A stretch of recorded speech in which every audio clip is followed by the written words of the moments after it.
Hey everyone, my name is Althea Jane Emoneva and you can call me Mom Thea. And for today's lesson, I'm going to tackle about the teaching and assessment of literature studies. And today, I will be going to show some questions related to our studies for today's lesson. So all you have to do is choose the letter of the best answer, okay? Question number 1. Which is not an aim in literature teaching? A. To be exposed to the values inherent in the literature. B. To develop thinking skills including specific reading and reasoning skills. C. To discover that literature is an enjoyable means of gaining vicarious experience. Or D. To enhance creativity and resourcefulness. The answer for number 1 is letter D, to enhance creativity and resourcefulness.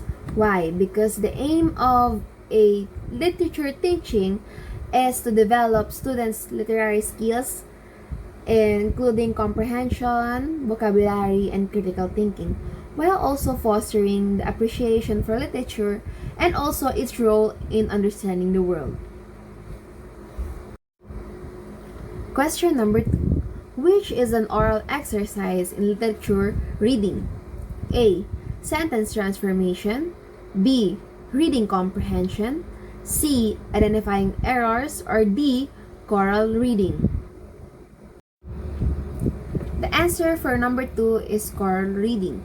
Why? By the word itself, oral exercise, it means you are pronouncing something by the use of vocal, and also choral reading is a reading aloud in unison with a class or a group of students. Well, the reading comprehension is ability to read the text, while the sentence transformation, it means you're changing a text or a sentence. Question number 3.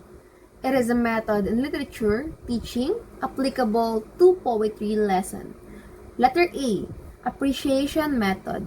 Letter B, lecture. Letter C, recitation. And letter D, discussion. The correct answer for number 3 is A, appreciation method. Why? Because teacher needs to analyze it phonologically, structurally, and semantically for understanding the meaning, beauty, and the rhythms in lines while appreciating the poem.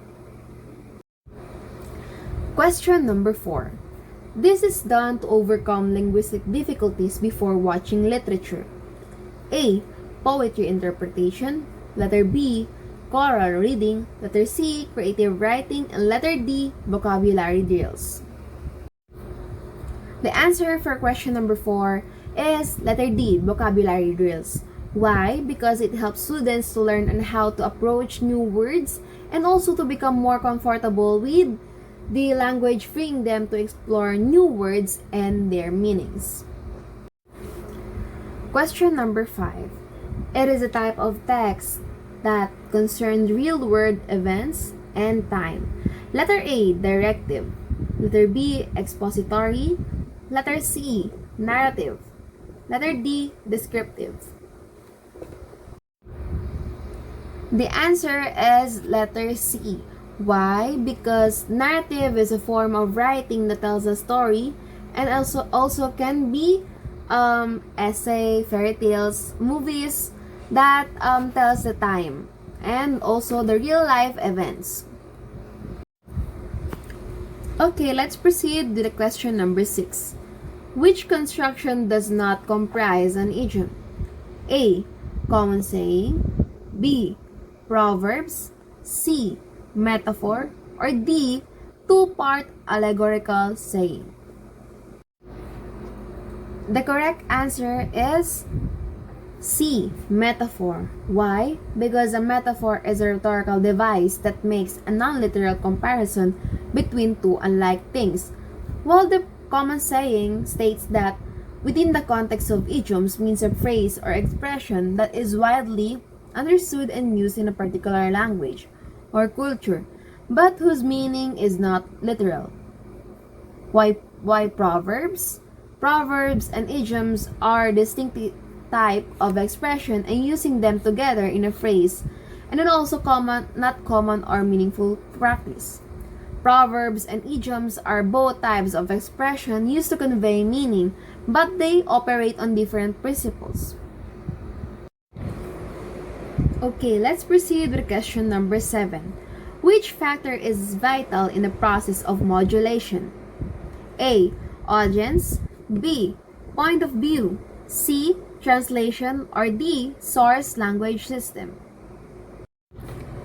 The correct answer for question number 7 is point of view, which is letter B. Why? Because modulation refers to the subtle but deliberate variation or adjustment of elements within a text to achieve a particular artistic effects, create a focus, or evoke different responses from a reader, which is focuses on the point of view of your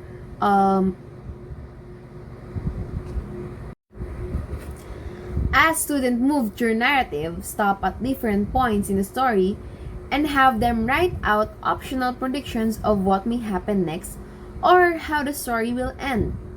What will happen next? A. Have them determine whether the predictions were valid and reason why they were or were not valid. Letter B. Have them give the ending of the story. Letter C. Have them compare reasons for prediction, noting that with familiar prototypical games, they have less. Or letter D.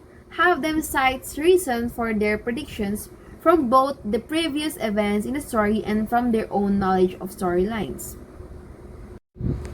The answer for question number 8 is letter A. Have them determine whether their predictions were valid and reason why they were or were not valid. Why? Because in this situation where the student predicts outcome in a narrative will most likely to increase the engagement and deeper comprehension in this situation. Question number 9. What is being tested by this question? What style did the author use? A. Literary interpretation. Letter B. Literary information. Letter C. Both A and B. Or letter D. None of the above. The correct answer is letter A. Literary interpretation. Why? Because literary interpretation is the process of analyzing a literary text to understand its deeper meanings, themes, and significance. While the literary information state that the knowledge, details, and insight derived from or pertaining to literary works. Question number 10. Which question best fits a test on literary interpretation? Letter A. What figure of speech used in line 1? Letter B. Who is the persona? Letter C. What is the mood in the poem? Or letter D. Where is the story set? Question number 10. Which question best fits a test on literary interpretation? Letter A.